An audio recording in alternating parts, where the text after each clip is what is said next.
These three things about the polls keep me up at night.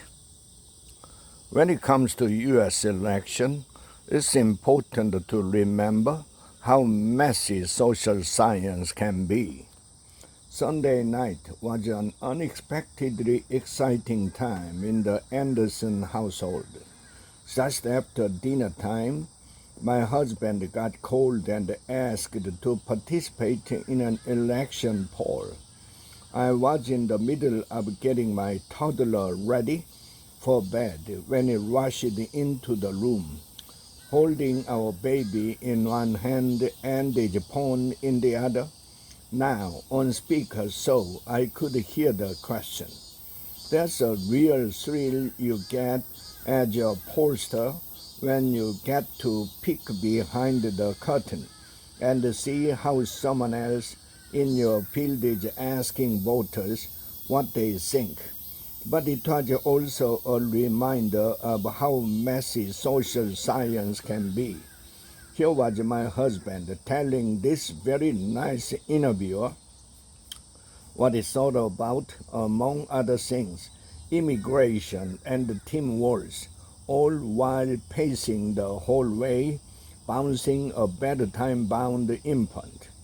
I can only imagine what others are up to while answering survey questions. As we near election day, Americans' interest in polls will only increase. Election forecasting models are being heavily scrutinized and debated by commentators and reporters. Small shift in polling results can trigger big headline.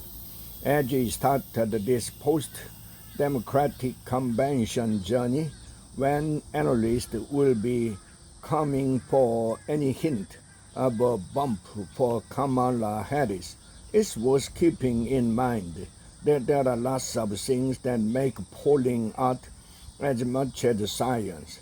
Pollsters try to get it right, but we don't know what we don't know.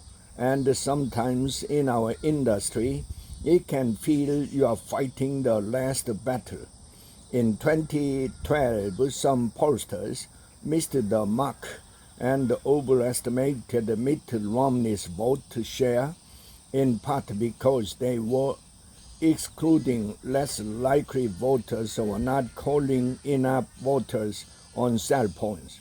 By 2016, those issues were largely addressed, but new problems reared their heads, like some pollsters overrepresenting college graduates in their surveys, yielding poll results that were overly favorable toward Hillary Clinton, particularly in key upper Midwest states.